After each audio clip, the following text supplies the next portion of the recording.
Rick Atkinson is someone who almost needs no introduction, but he's someone that also deserves one as well. So let me just give a little brief snippet of Rick's life. He was born in Munich, Germany, while his parents were over there with his father in service to the United States Army. And that ended up influencing a lot of bit of his life, including the reasons for why we're here tonight. So in just a few days away, we'll have July 4th of 2025, and I can't think of a more fitting person to be joining us accordingly. Rick turned down an appointment from West Point, took a full ride scholarship at East Carolina University, and went on to get his master's degree at the University of Chicago. And from there, he began a journalism career.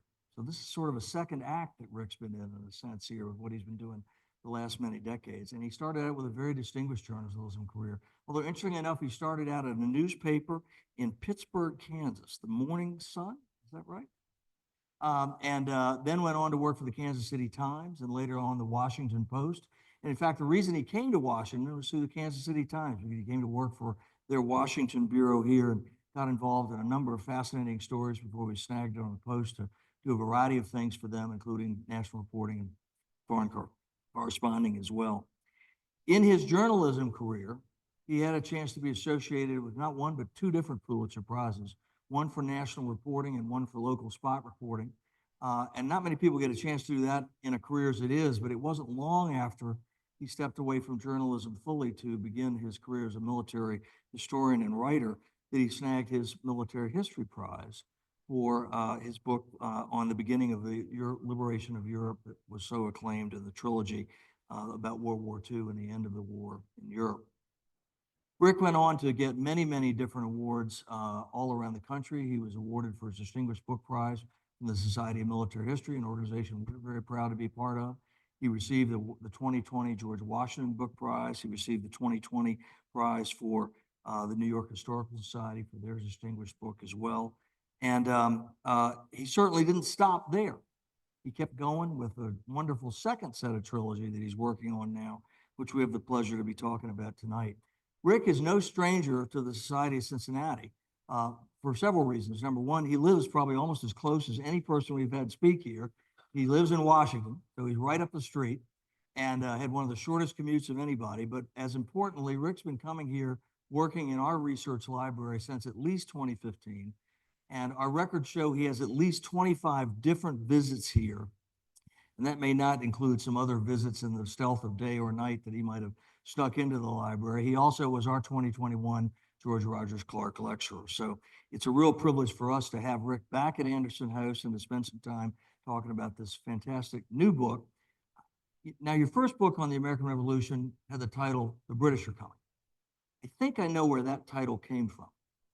But the fate of the day, I'm not so sure about. So help us with a little bit of context on that. Yeah, thank you, Andy. Thanks for having me here. And it does seem like home in a bit. Well, the fate of the day is a phrase that you hear quite a bit in the 18th century, and it can be very ambiguous. I quote it a couple times, including Lieutenant Colonel Alexander Hamilton's description of his boss, General George Washington. Hamilton is an aide to Washington at the Battle of Monmouth in late June of 1778. And the day starts very badly for the Americans at Monmouth. Looks like the British may overrun at least the vanguard of the American army. And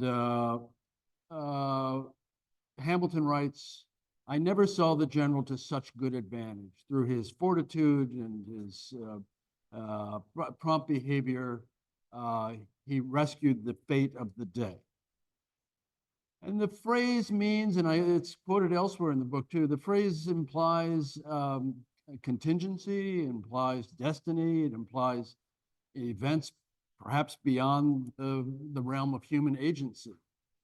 So I use it as a title because it somehow to me rings true for those middle years of the revolution, in which the fate of the day, the fate of the week, the fate of the month, the fate of the year always seems to hang in the balance. It's well said. With the greatest success that you had with the World War II trilogy, were you thinking of this being a trilogy from the outset, or did it evolve in your mind as you prepared the original writing of the first book? Well, when I first started thinking about this, and I finished the third and final volume of my World War II trilogy, and it was published in 2013. Before it was published, I was thinking about what to do next. The obvious thing would have been to pivot to the Pacific and do for that what I had done for the theaters, Mediterranean and European theaters. And I just didn't have the heart for it. 15 years of World War II was enough. I've always been fascinated since I was a kid with the revolution, like many of you have been. I'm initially thinking, okay, a trilogy is not necessarily the necessary form for telling any story. It's a lot of work. And I thought about it as one volume, and then I thought, no, I couldn't do it. And I thought about 2 volumes, and I thought, no, you can't do that either. I think the narrative just splits in a certain way that if you're permitted to tell the story in some detail, and you are permitted by fate to have 15 years or so to do it, that this actually is a trilogy in the way it played out. So yes, before I wrote World One, really before I started researching in earnest, I'm thinking, it's another damn trilogy. How did you decide where those breakpoints were? You say the narrative really lends itself to that. What was in your thinking as you looked at the breakpoints of the 3 books? Yeah, the first one's pretty easy, I think, Andy, because the book ends with things are looking very dark for the cause. So Washington writes to his brother as he's being chased across New Jersey in December of 1776 by the British Army. I think the game is pretty near up. And he crosses the Delaware River into Pennsylvania. And then, of course, out of desperation, and he is desperate, he famously on Christmas night, 1776, crosses back into New Jersey, attacks the Hessian garrison in Trenton and destroys it. And then a week later, he does the same thing. He crosses the Delaware again. He baits the British into attacking him in Trenton and goes around their left flank and attacks and destroys the British rear guard garrison in Princeton. And then he slips away before the British can catch up to him. He goes to Morristown in North Jersey, which is high ground. It's easily defensible, and they're going to spend the winter there. And nothing happens for 5 months, basically. So that's a natural place to end it. This book ends in May of 1780. And a lot has happened. It has gone from being a brush fire on the edge of the British Empire to being both a civil war, our first civil war, and a global war, because the French are going to come into it, Spanish come into it, the Dutch are going to come into it. And it teeters back and forth. There are a lot of battles, of course, that are instrumental to the telling of the story. Brandywine, Germantown, Monmouth, Philadelphia, Savannah, and so on. The book ends with Charleston, because there's an American army, 5,000 men in Charleston, and the British trap the army, besiege it, and then destroy it. That entire army, they're all killed or captured. And so it's a kind of nadir for the cause at that point. That seemed to me to be a natural breaking point. The war for my third volume, the last couple of years of the war, almost entirely in the South. The last major battle in the North, it was Monmouth in June 1778. And so I think that third volume has a unity of place, among other things, leading, of course, to Yorktown.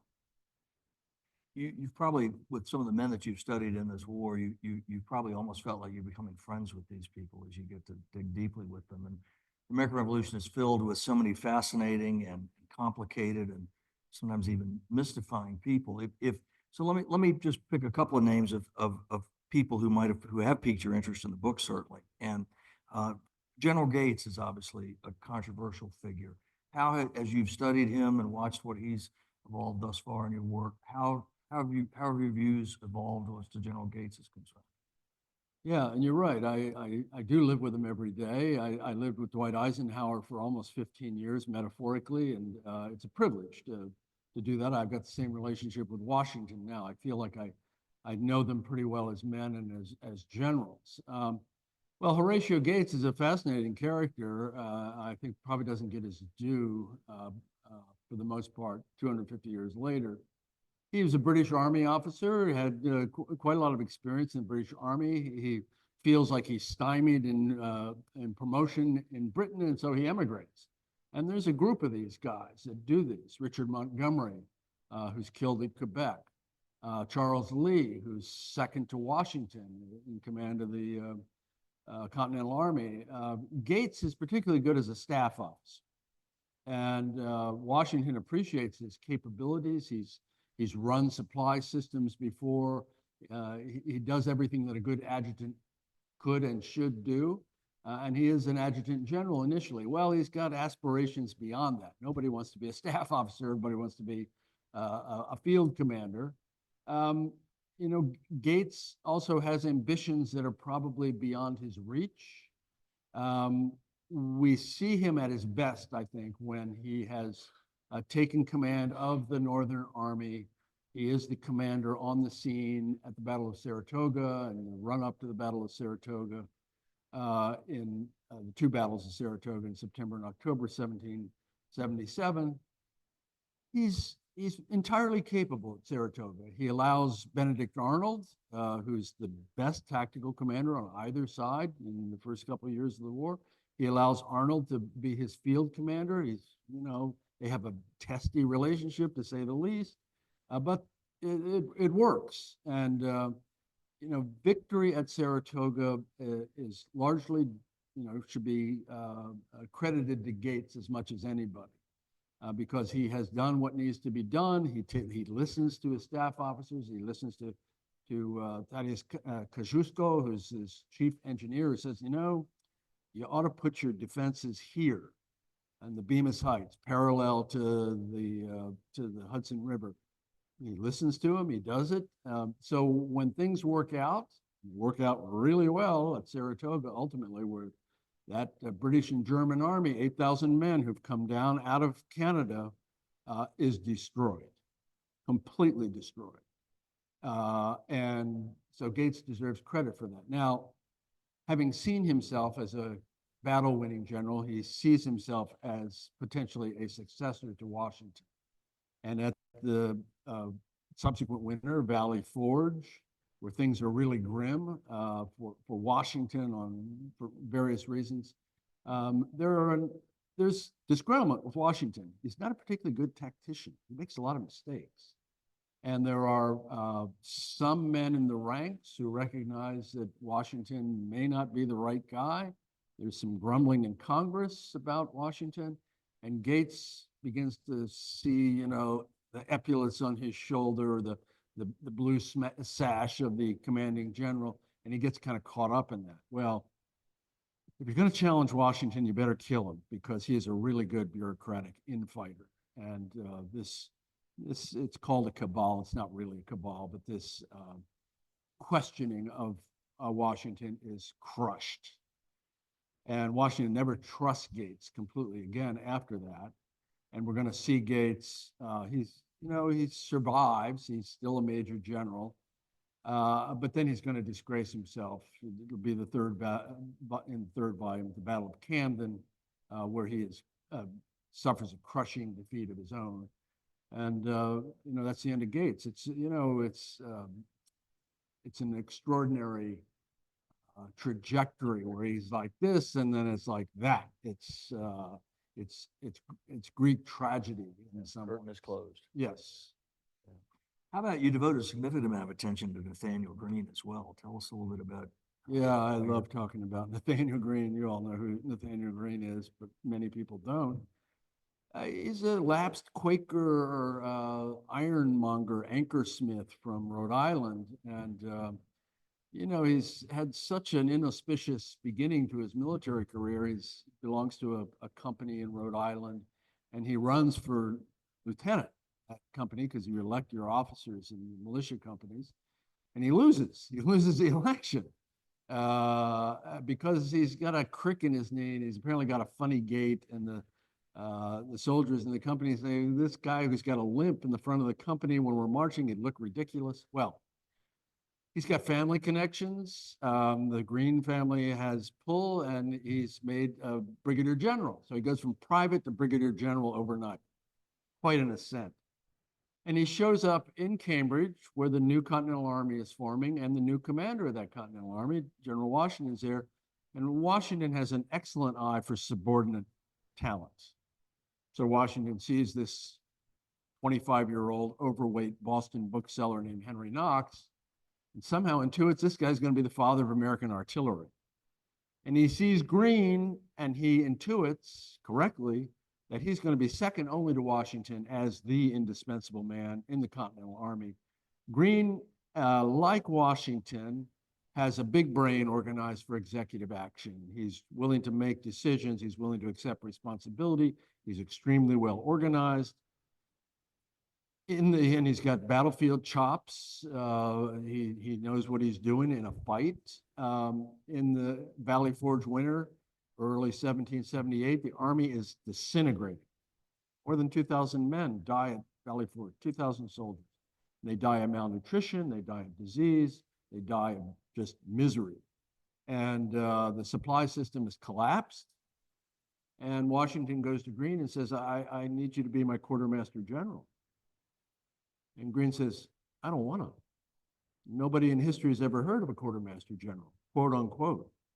And Washington says, you got it. I need you to do it. And Greene, out of loyalty to Washington, to the Army, to the cause, becomes quartermaster general. And he's quite brilliant. And he kind of rights the ship and the supply system. And for 2 years, he's going to be really indispensable at that point. And then again, in the third volume, he goes back to field command. He always wants to go back to field command. And he's going to be the main field general in the South. He's not at Yorktown, but the reason we win at Yorktown is largely because of Greene's competence in the various battles in the South. And so he's extraordinary. The last thing I'll say about him, Andy, another tragic figure. At the end of the war, he's broke, like many of them are. He's given, as a consequence of his service to the cause by the Congress, a couple of plantations in Georgia that have been confiscated from loyalists. And so this Rhode Island guy goes to Georgia and he becomes a gentleman planter, takes his amazing wife, Cotty. Washington has a definite crush on Cotty through the whole war. She's very attractive in many ways. The only time Washington is ever ribald, at one point he dances with Cotty one night, 3 hours, the two of them together, and he tells her he wants to steal her from her Quaker preacher husband.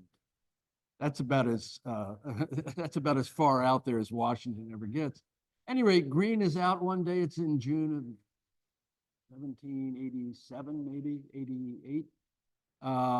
And he's not wearing a hat, and there's no sunblock, and he dies of sunstroke. Keels over. He should have been there with the founders. He should have been at the Constitutional Convention. Henry Knox becomes the first Secretary of War. Greene would have been there. At any rate, he's not. He's buried in Savannah. Never gets back to Rhode Island. So, I could go on and on about him. He's really something. You've been exposed to the whole monopoly of the American melting pot at the time. You've got officers, you've got soldiers, you've got spies, you've got civilians, you've got men, you've got women, you've got black patriots, you've got Hessians that come over and fight against us, some turn on our side. Has there been somebody that particularly surprised you, that has risen in your estimation, or you didn't expect to actually feel as strongly about now as you did when you started this journey? Well, there are a number of them. I'll mention one. I mentioned him already because he's inescapable. I remember first encountering Benedict Arnold when I was in 8th grade at George S. Patton Junior High School in Fort Leavenworth, Kansas. And you read about this guy, and you can see there's his tragic fall, right? His name is synonymous with treason. Well, I now know that it's a more complex story than that. And he is the best battlefield commander on either side. He is born to lead other men in the dark of night. That's not something that everybody can do. Washington adores him. Washington sees that Colonel Arnold, as he is when he first meets him, is really, there's something about him. He leads one of the two prongs that are part of the invasion of Canada in 1775. This is the semi-quincentennial of our invasion of Canada. Doesn't go well. All I would say to all of you empire builders out there who think it ought to be the 51st state, read chapters 5, 8, and 12 of the British Empire. But Arnold leads the eastern wing, about 1,000 men, and they go through the Maine wilderness in the late fall. And it's one of the greatest feats of arms in American military history. And they end up at the gates of Quebec. That's where they're stopped. General Montgomery's killed. Arnold's shot in the leg. He recovers. He comes back, and there he is at Saratoga. And, he's shot in the same leg, and he's very badly wounded. He's going to be in the hospital for months. Brooding. He feels underappreciated because he is underappreciated. Congress doesn't recognize him. They promote lesser men above him. He's the sort of fellow who attracts lesser men, always nipping at his heels and making life miserable for him. So Arnold is just, he can't ride a horse because of his wounds. And so Washington, who wants him to come back, desperately wants him to come back into the Army in a meaningful way. Washington gives him the military governorship of Philadelphia. He meets Peggy Shippen. Her family have loyalist leanings. He begins his treasonous correspondence. We all know where that's going in Volume 3. So I've got to say, Arnold is I just find him bottomless in his tragedy and the nuances of his character. So you've researched now two of the major wars in not only American but world history over the last 3 centuries. There had to have been similarities but differences at the same time between delving into sources and places of access for 20th century war versus 18th century. What were some of the things that were similar and different about your research work there, given that you spanned such a large period of time? Yeah, well, I mean, in World War II, Andy, 16.1 million Americans in uniform in World War II in a country of 130 million. Soldiers were not permitted to keep diaries, so they all did. And the amount of material that's available from World War II is so overwhelming, it's hard for me to convey because I've spent 15 years wading through it. The United States Army alone, one service, one country, the records of the United States Army weigh 17,000 tons. It's a lot of paper. The amount of material, both official records and the letters and diaries and so on, is extraordinary. Everyone is reasonably literate, almost everyone. So you compare that to the Revolution, where you had maybe 200,000 serving in both militia and the Continental Army. It's a literate country. America is more literate than England by a long shot. So there are diaries and there are letters, but it's a very small archive compared to what we have in World War II. I found that all those years of researching World War II, I'd learned my way around certain archives really well. Come to the American Revolution, it's a whole different set of archives. So you got to learn them again. So, where is the best compilation of American Revolutionary papers in this country? Well, it's Ann Arbor. Michigan was not one of the 13 states originally, but there was a wealthy industrialist named William Clements, and he was a great collector, and he began buying up the papers of British generals and statesmen from the Revolutionary era. And those papers are in the William Clements Library on the University of Michigan campus.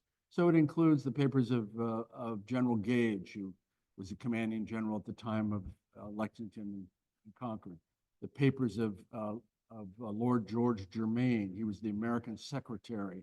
He's the Robert McNamara of the war, ostensibly directing it from London.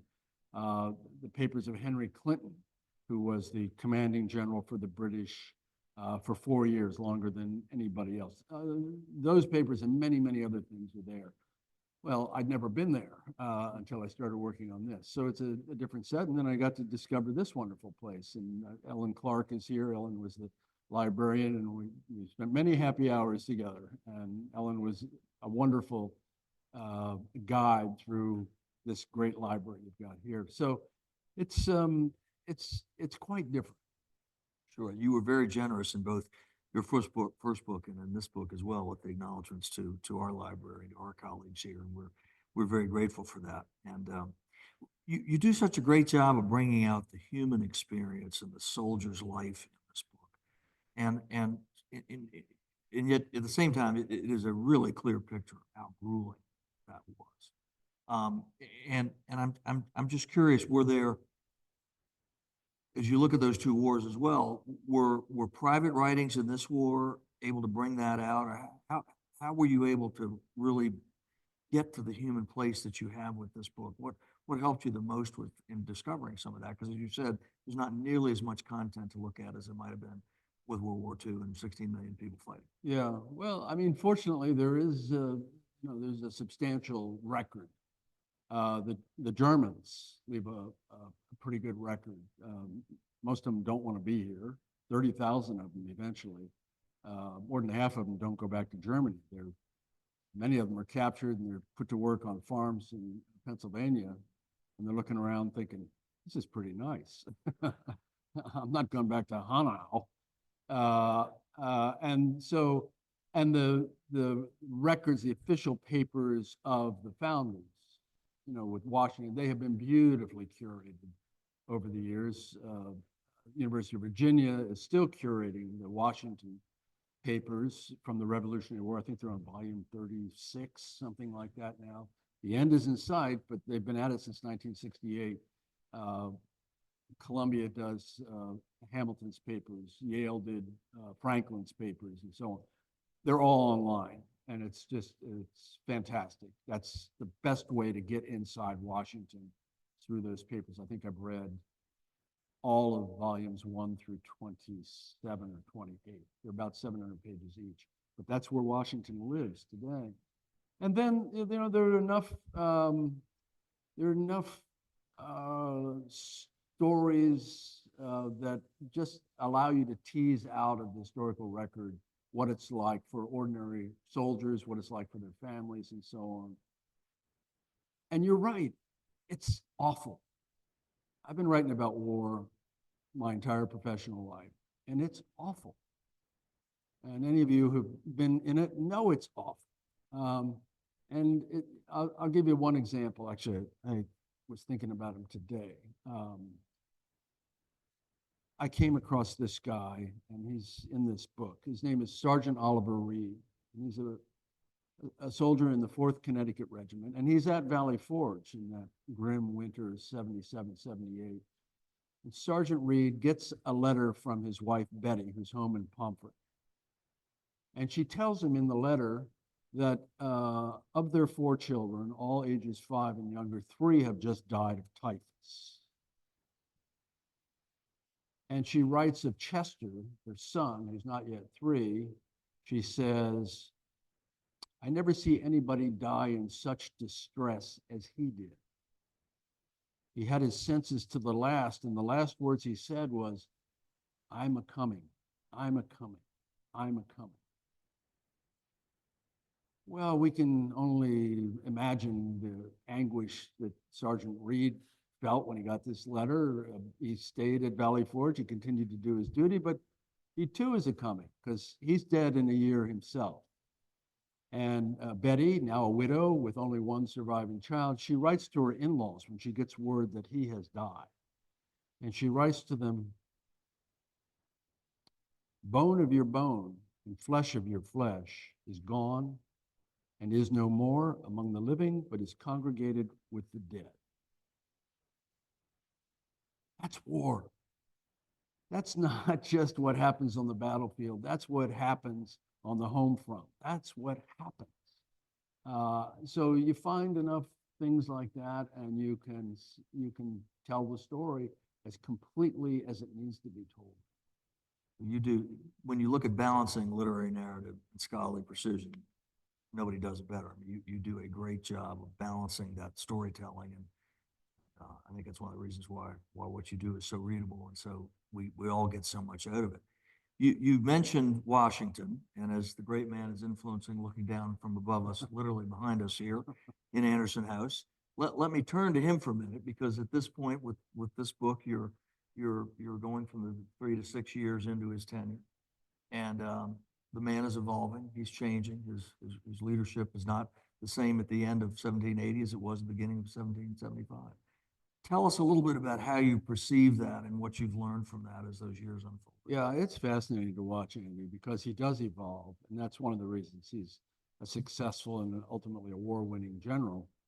You know, when he shows up in Cambridge as the commanding general of the new Continental Army in early July 1775, he's had 5 years of pretty substantial military experience as a Virginia militia colonel, always under superior British command during the French and Indian War, but he's been out of uniform for 16 years, and there's a lot he doesn't know. He doesn't know much about artillery. He doesn't know much about cavalry, even though Jefferson calls him the greatest horseman of his age. He looks great on a horse. He doesn't know anything about continental logistics, because how could he? And he doesn't appreciate, okay, Washington during his lifetime at Mount Vernon has at least 577 slaves working the plantation. So, and you can't square that circle morally. So when he goes off to wage war, he's got a couple hundred slaves at that time taking care of business for him. He does not appreciate what the soldiers who are forming the Continental Army at the time, they're mostly at this point New England militiamen, are sacrificing to be at his side. They're leaving their farms, their tanneries, their shops, their families to come and serve with him. And he privately refers to dirty New Englanders. He's got nothing good to say about the junior officers. He's got to recognize the sacrifice they're making. He's got to build that mystical bond between leader and led, which is vital in any organization, but never more than in an army at war. And he's got to convey to the men that, so that they know in their bones that he knows in his bones what it is that they're giving up to serve at his side, what the Sergeant Reeds of the Army are giving up. And he does. And we see him come to it. We see him build this relationship. We see that the skill set that he's got, which is substantial, like Greene, he's got this big brain organized for executive action. He's very robust. He never seems to even catch cold for 8 years when tens of thousands are dying of disease. He's got that eye for subordinate talent that I mentioned. He's very articulate. He reminds me of Eisenhower in a lot of ways. And one of the ways is they're both very articulate orally and in writing. You rarely leave the commanding general's presence without knowing exactly what he wants you to do. That's a gift. So we see him growing into this. And the last thing I'll say about him, and I could talk about him all night, he gives us this extraordinary gift. And that is, he right from the get-go in Cambridge, he is at pains to write many, many, many letters to Congress, to governors. There'll be state governors as of 76, to local committees of safety. And the subtext of much of that correspondence is, I am your servant. The army is subordinate to civilian control. There's a lot of anxiety about this guy who looks great on a horse. Everybody knows who Cromwell was. And Washington is very meticulous in assuring the powers that be over and over again that he is not a threat to the civilian leadership of the country. There will never be a coup as long as he's commanding general. 250 years later, that is precisely the ethic of the American military. You know, I know many, many soldiers and been around a lot of generals in my life, and they recoil in horror at the idea of usurping civilian control. And that's a direct legacy of Washington. And he also, his legacy in influencing the international side of this war is interesting in its own right. And you touched on that as it is. And I want to pull on a couple threads that tie that, because both thanks to the American Revolution, even thanks to Washington's leadership himself, you could argue that a lot of our very earliest and most enduring and even endearing foreign relations still exist with that. So let me pull at that for a moment or two to take Washington through the on a national level and then on a personal level. On a national level, you've got two major things that happened during the time of fate of the day. The entrance, the Treaty of Paris in 1778, the entrance of France, and then subsequently the entrance of Spain involvement and other international players throughout Europe starting to get, this is really getting their attention. Help us understand how important that really is, besides the very obvious of what France did to help us. Without the war might not have ended the same at all without.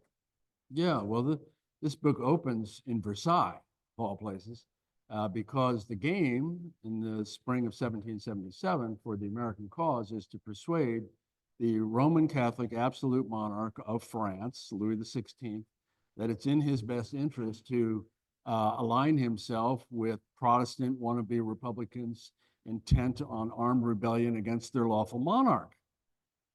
It's a heavy lift diplomatically. And the guy responsible for making that happen is Benjamin Franklin. He's a septuagenarian at this place. He's a really old man, but at that time, and he's arrived in Paris in December of 1776 as our first and greatest diplomat. And he's going to work to persuade Louis XVI and the French court, including Vergennes, who's the foreign minister, that this should happen, that instead of just giving clandestine arms and so on, that really if France wants to reassert itself and regain what has been lost to the British as a consequence of the loss of France and Spain of the 7 Years' War and the Treaty of 1763, in which France has lost Canada, 500 million fertile acres west of the Appalachians, rich sugar islands in the West Indies, parts of India. The best way to get it back, and particularly to get back France's role as a preeminent nation in Europe, is to stick it to the British through the Americans with an alliance. And the enemy of my enemy is my friend. We see right at the beginning here, not only do we meet Louis XVI and his glamorous spendthrift Austrian wife, Marie Antoinette, known around the French court as Madame Deficit, but we meet this spindly 19-year-old redhead, one of the richest boys in France, named Gilbert du Motier. You know him better as the Marquis de Lafayette. And so Lafayette is going to leave France against the king's orders. He said, no, you're not to leave France. He buys a ship. He has a small group of boon companions. He leaves France anyway. And he shows up because he's got a major general's commission in the Continental Army. He's got very little military experience. He's a captain in the French army. And he rendezvous with Washington, and they take a shine to each other right away. Gilbert has an ear for languages. He's learned English on the boat away from Bordeaux, and he speaks pretty good English by the time he arrives and joins the Continental Army. And for Washington, and Washington is a great diplomat. You hit on him. He likes Lafayette personally, but he's a conduit to the French court. He's, if we want the French to come in, Lafayette is a way to help make that happen. So, Franklin eventually, after the battles of Saratoga, persuades Louis that this is, in fact, in their best interest, and they're going to sign 2 treaties with us in early 1778. And it's going to take a while. It doesn't work as smoothly as it should for various reasons, but it's going to take a while, and it's the reason we win the revolution. It's the assistance of the French. The Spanish provide some help too, but it's really the French. And you've touched on, I hoped you would put on that thread of how towering a figure Franklin was on it. Relates to his role in Paris as well. Oh, he's one, let's linger on it for just a moment. So he shows up in Paris. He's the most famous American in the world by far, as a consequence of his discoveries about electricity and his writings about science generally in 1740s, 1750s.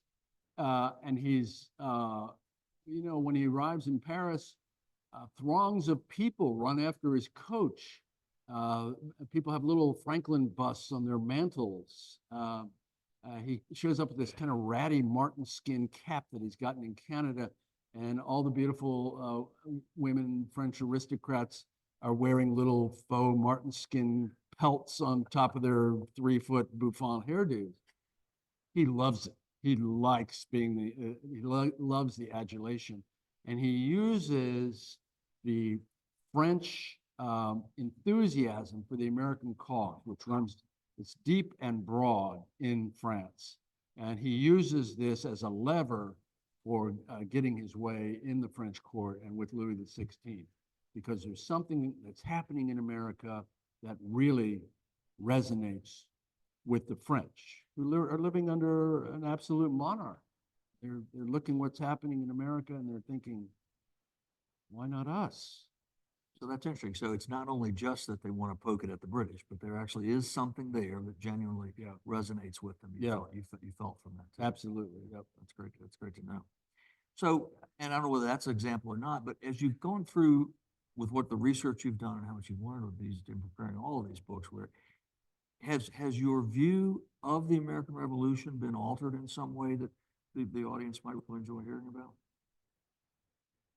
Well, my admiration for those who made it happen only deepens. I think I have a full understanding of the sacrifice, the improbability, the commitment of those who see it through.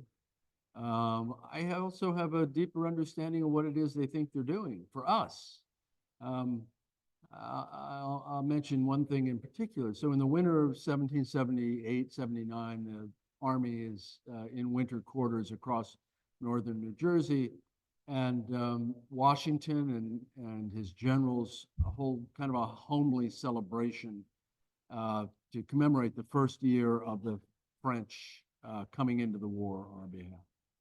And the band plays and their 13 cannons fire a salute, and they build 13 arches, and the arches are decorated with painted scenes from the war so far. So the first gunshots at Lexington and Concord, the surrender of Burgoyne's army at Saratoga. In the 13th arch, it depicts America in the future as what's labeled a rising empire. And you see harbors full of ships and canals traversing the land. And it's a rising empire from sea to shining sea. This is what they're doing. They see us. This is why they're sacrificing what they're sacrificing, why they're fighting as they're fighting. So I appreciate that. And then, the last thing I'll say about it is that I recognize more fully now that we're the beneficiaries of an enlightened political heritage handed down to us from that revolutionary generation. And it includes strictures, it includes personal liberties, and it includes strictures on how to divide power and keep it from concentrating in the hands of authoritarians who think primarily themselves.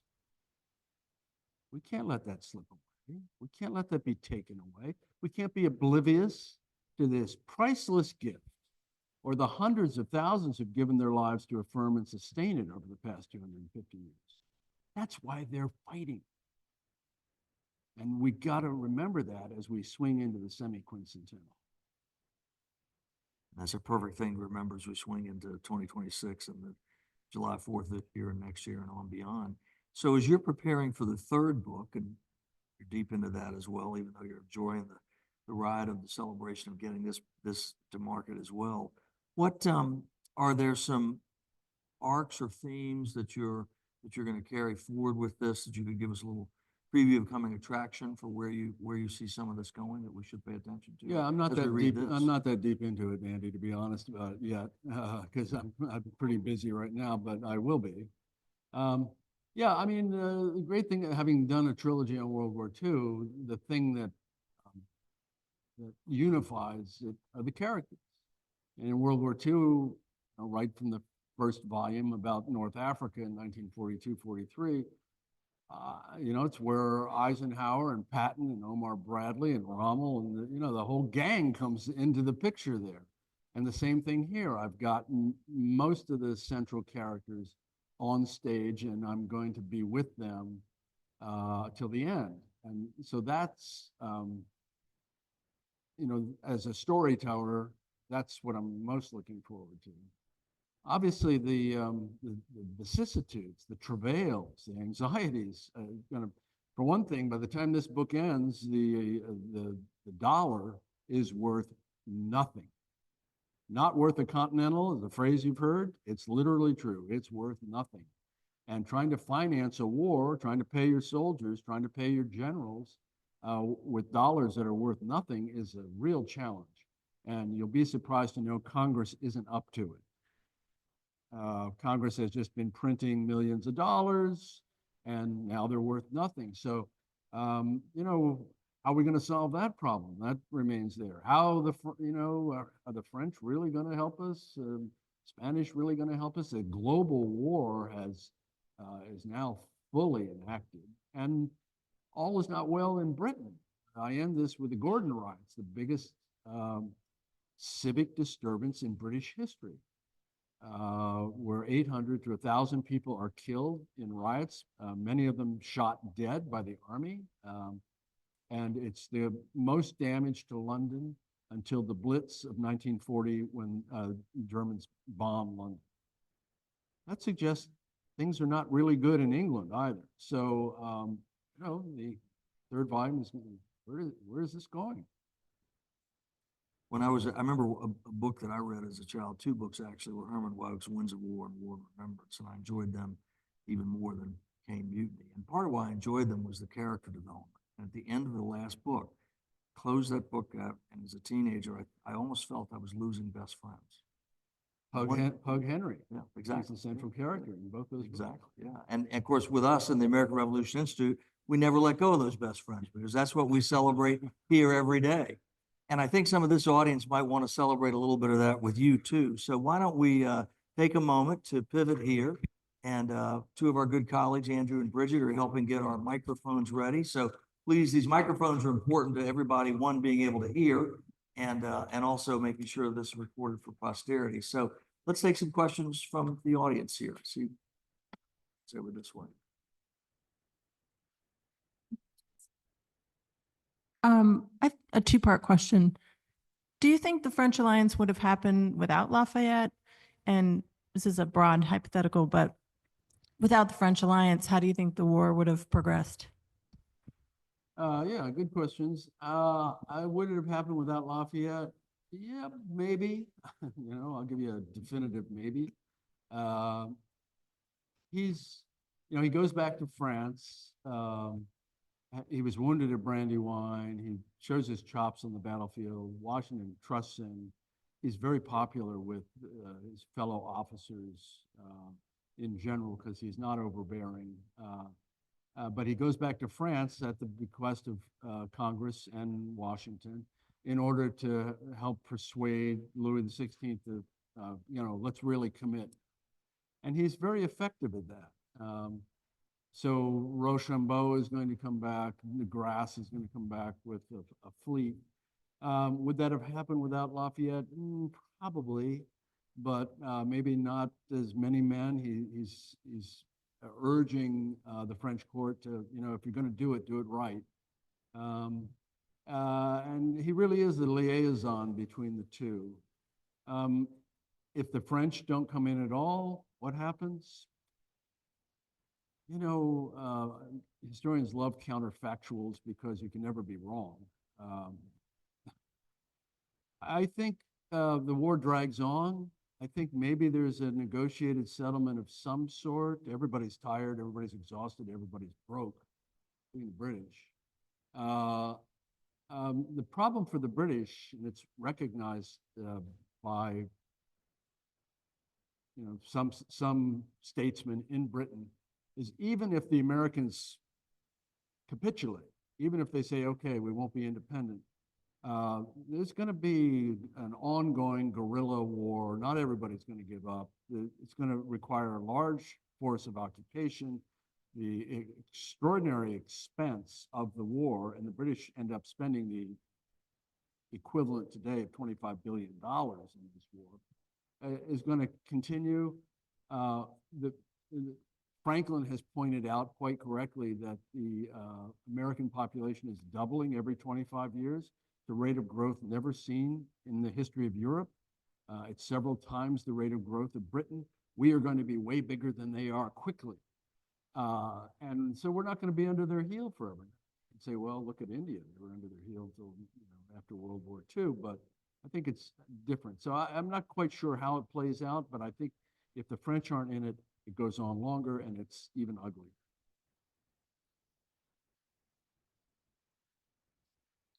Mr. Atkinson, thanks so much for all your work in bringing these stories to a new generation and new audiences. Could you say maybe a word or two about characters you encountered on the British side? You had illuminated us on a lot of the American side, but anybody on the British side that surprised you? Yeah, I spent a lot of time on the other side of the hill trying to understand why they're waging war for 8 years across 3,000 miles of open ocean in the age of sail against their own people. I'll mention one character in particular, and there's a lot of them that I focus on, a lot of the generals and so on, but one in particular, and he's your last king, George III. In, what was it, Ellen, February of 2016, I come into the library, and often the last person to have signed into the library before I sign in is me, right? But on this particular day, I noticed that the previous day, you'd had 3 visitors, one from the royal household, one from Windsor Castle, and one from, I think, King's College, London. And I said, Ellen, you had British visitors yesterday. And she said, yeah, they're here because it's a project called the Georgian Papers Program. And they're in the process of trying to begin to digitize and catalog the papers of all 4 Georges who became king in the 18th and 19th centuries. And Ellen told me that they were looking for American partners at that point, and they'd talked to the Omohundro Institute at William and Mary. And so Ellen told me that the director of the Omohundro Institute would be somebody that I might talk to. I think I emailed her that afternoon. Karen Wolf was her name. And Karen replied like in 20 minutes and said, yes, we're opening up opportunities for scholars to go and examine the Georgian papers for a month. We'll pay for it. You want to go?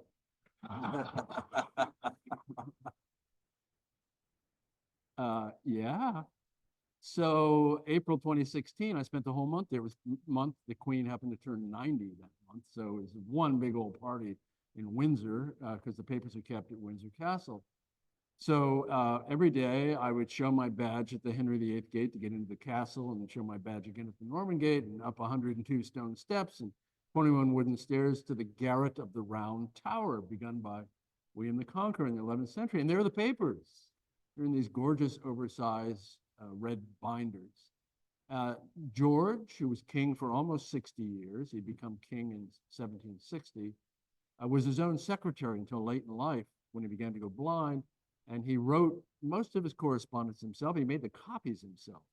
And so, and most of the 500,000 or so pages in the Georgian papers were from his reign because he was king for so long.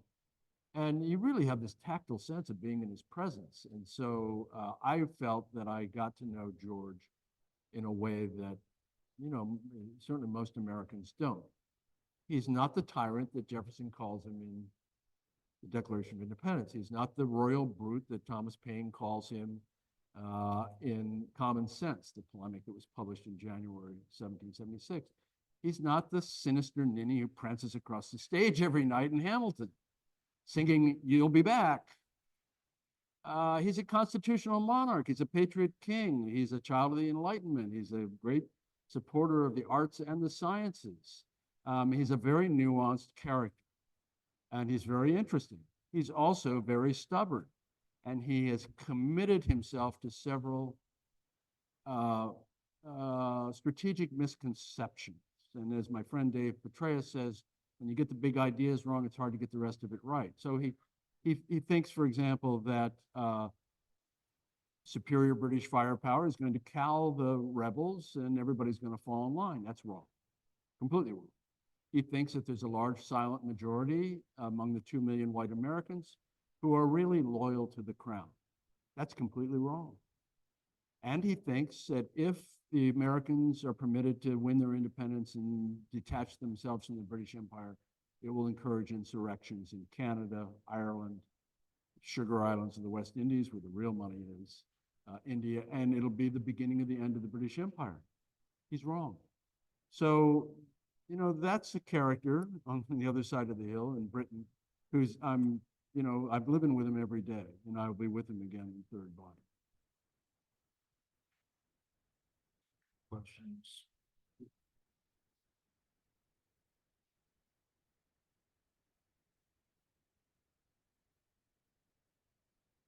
Hi, Rick. Thank you so much. This is terrific. The last letter that George Washington wrote before he surrendered his commission was to the co-founder, one might say, of the Society of the Cincinnati. He was at Steuben's dinner table in Verplanck, where the society was started. Wondering if you could talk about their relationship from the start, his arrival at York, Hamilton translating for him because he didn't speak any English, and Hamilton's mother was French and spoke perfect French. And he stuck with him the whole time. Yeah. Yes. Steuben, as the Germans pronounce it, is a fantastic character. Nobody could make him up. No fiction writer. He shows up at Valley Forge in that hard winter. He claims that he's been a lieutenant general in the Prussian army. No. He claims that he'd been a senior aide to Frederick the Great. No, that's a lie. He claims that he's a baron. That's true, but it's a minor barony given to him by a very minor prince. He's on the run. He's been accused of taking liberties with boys. He's been accused of pederasty. It's not clear whether that's true or not, but people are looking for him. And so he has made his way through Paris, and he shows up here. He's when he first appears at Valley Forge, he's been told incorrectly that the American officer uniform is red. So he shows up in this red uniform. First thing he needs to do is find a dyer to make it blue. The truth comes out about him that he's basically a phony. Franklin has collaborated in the lies. Whether he knows all about the truth about Steuben's background or not is not clear, but he has written a letter of recommendation to Washington and Congress saying, you know, this is a guy that you can really rely on. He could be very useful to you. Well, he is very useful. And Washington recognizes it. Again, eye for subordinate talent. He sees that Steuben is a military man. And what is needed at Valley Forge in that spring is somebody who can teach these guys some basics, everything from camp hygiene to how to retreat properly. And Steuben, begins with a small group, and they become the teachers teaching their comrades throughout the regiments. And so by the time they break camp in the late spring of 1778, Steuben has really done some miraculous things with it. And the fact that they're as good as they are at Monmouth, which is right after they leave Valley Forge, is a tribute to Steuben to some extent. He's going to have a role through the war. Washington relies on him. He makes him inspector general, which means he's, the word goes around, Steuben will be in your camp tomorrow. And everybody goes, oh my God, not again. Because he's a fuss budget. And, if not every little thing needs to be right or it's wrong. And that's what Washington wants him to do. And he's going to be responsible for drafting the first field manual for the Army.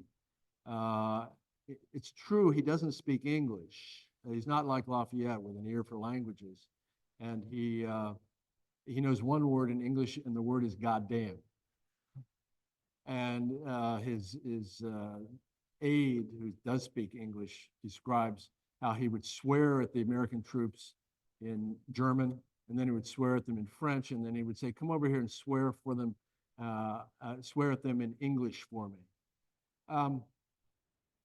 I will mention Steuben plays a pretty big role in Ken Burns' next big project, which is 12 hours, 6 parts on the American Revolution. I've been involved in it for more than 3 years, now helping him to promote it before it airs on PBS beginning in mid-November, and it's fantastic. And Steuben is a very vivid character, along with other characters in Burns's documentary. I think we have time for one more question. I think Andrew's got one. Hi, Chris Lyons, and like you, a former student at George S. Patton junior high school. Ah, okay. I was there for a reunion a few years ago, which Oh, it goes back to their junior high school reunions. I expect you were there after I was. We'll figure that out. I'm more interested in your process. So every 5 years, it seems like for your trilogies, is that on purpose or just the way it worked out?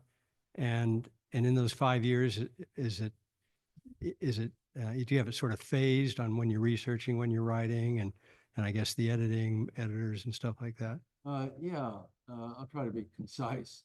I think it's every 6 years, but thank you. I'm older and slower, so it's not going to be any quicker. Yeah, I spend about 3 years doing the research. I put a mark on the calendar when I'm going to stop, because you can wander into the woods and never wander out. Publisher will help you to find that date because they don't want you to wander into the woods and never wander out. And I've got to be judicious about how I'm going about doing the research.